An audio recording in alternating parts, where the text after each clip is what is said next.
समाधि। आपने गीता सुनी है ओशो की? आपने ओशो को बुद्ध पर बोलते सुना है? आपने उनको कबीर पर, नानक पर, कुरान पर, लाओ त्से पर, आपने अष्टावक्र महागीता सुनी है उनकी? नहीं सुनी, क्योंकि हम किसी भी चीज में से ना वो चुनते हैं जो हमें पसंद है, फिर हम उस आदमी पर ब्लेम डालते हैं। एंड बहुत ऑनेस्टली बोलूं, सेक्स पर भी उन्होंने कुछ गलत नहीं बोला है। उन्होंने सिर्फ ये कहा है बॉडी में एक एनर्जी है, ठीक है, उस एनर्जी को आप कहाँ लगाना चाहते हैं वो आपको तय करना है। लोएस्ट फॉर्म में वो सेक्सुअल एनर्जी है, तो हमें पता नहीं है क्या मूलाधार चक्र और सहस्त्रार, हमें क्या पता नहीं है? आज सब बात करते हैं ना। उस आदमी ने अपने समय से पहले बात कर दी उस पर, लोग झेल नहीं पाए 70s में वो बातें, इसलिए उनको इतना वो कर दिया गया कि एरोटिक। मुझे भी कई लोगों ने कहा कि ओशो अपने समय से बहुत पहले। अच्छा, वो कहते थे जब मैं शरीर में नहीं होऊंगा मेरी फॉलोइंग बढ़ेगी। आप आज किसी भी आज भी ओशो के नए नए आश्रम खुल रहे हैं, नए नए मेडिटेशन कैंप खुल रहे हैं। क्यों भाई? आज के तो करंट जो बॉडी में है कितने सारे गुरु हैं ना, सदगुरु है, श्री श्री सब है, उसके बावजूद ओशो आज भी रेलेवेंट क्यों है? जो 1990 में शरीर छोड़ के चले गए, आप बताइए ना मुझे। कुछ तो होगा ना जो आज की पीढ़ी को उनका समझ में आ रहा है। मुझे लगता है कि उनकी बातें लोगों को अब समझ में आ रही है जो पहले कहीं शायद। मैं आपको 2-3 चीज बहुत सिंपल है, जैसे सेक्सुअल एनर्जी उन्होंने कहा कर लो, लेकिन बाद में उस एनर्जी को ऊपर ले जाके, क्योंकि वही एनर्जी तुम्हारी साधना बनेगी, उसमें रह मत जाओ। बार बार उन्होंने कहा उसमें रह मत जाओ, वो किसी ने नहीं पकड़ा। उस एनर्जी को ऊपर उठाओ और फाइनली उसी को अपनी साधना, उसी को मेडिटेशन, उसी से तुम्हें मोक्ष प्राप्ति। सिंपल एक चीज। एक उन्होंने कहा कि हमेशा हमारे तपस्वी और साधु सन्यासी ना भगोड़ा, वो कहते, ओशो की बहुत प्यारी लाइन है, भगोड़ापन मैं नहीं सिखाता।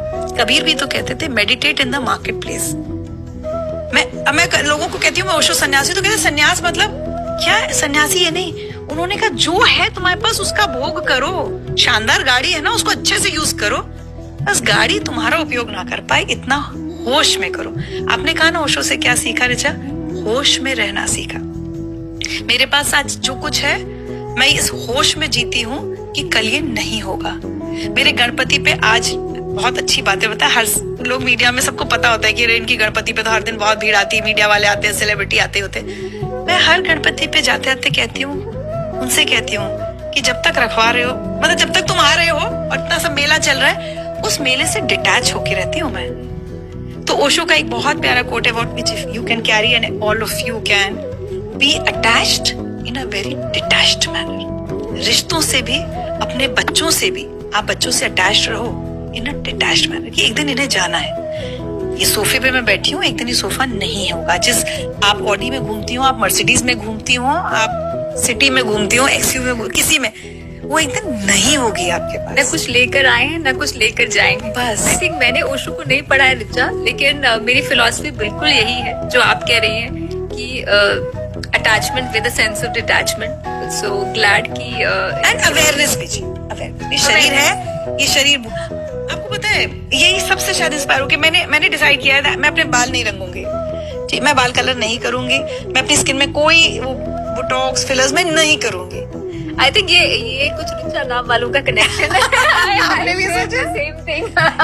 क्यों करना है मुझे इस अवेयरनेस में जीना है कि मैं I am ageing and if you like me you have to accept me as I am. I am often told कि आपके बाल यहाँ से ग्रे हो रहे हैं, मैंने कहा आई एम फाइन। हाँ, मेरे भी हो रहे हैं। तो ये सब मुझे लगता है बहुत सारी चीजें ना, अपने आप को जैसे हो वैसा स्वीकार करना, ये ओशो से आया। शायद मैं थोड़ी सी डिफरेंट होती अगर 12-15 साल, कितने साल पहले मैंने संन्यास लिया था, शायद थोड़ी डिफरेंट होती। तो आप ओशो सन्यासी हैं? हाँ, मैं माला पहनी थी मैंने। अच्छा वो पता है क्या कहते हैं, वो ऐसे गुरु हैं, वो कहते हैं मेरी बात समझ में ना आए तो मत सुनना। तो आपके पास ये फ्रीडम है कि जब ओशो का आप सुन रहे हो तो ये समझ नहीं आ रही, ठीक है। वो कहते हैं माला जिस दिन ना पहनना हो फेंक देना, वापस लौटा जाना, उस तरह के है। तो इतना फ्रीडम देने वाला तो गुरु कोई होगा ही नहीं। शायद, लेकिन मैं आपके थ्रू आपके व्यूअर्स से कहना चाहती हूँ, किसी को भी लेकर, मैं सिर्फ कह रही हूँ ओशो को लेकर नहीं, किसी को भी लेकर प्री कंसीव्ड नोशंस ना बनाए। मैं कितनी बार जब लोग मुझसे ओशो का कहते हैं, मैं कहती हूँ आपने एक किताब भी पढ़ी है? एक किताब है बुक ऑफ अंडरस्टैंडिंग, कुछ नहीं है ना, सबसे पहले वो किताब उठा के पढ़ लो ओशो की। आई थिंक एक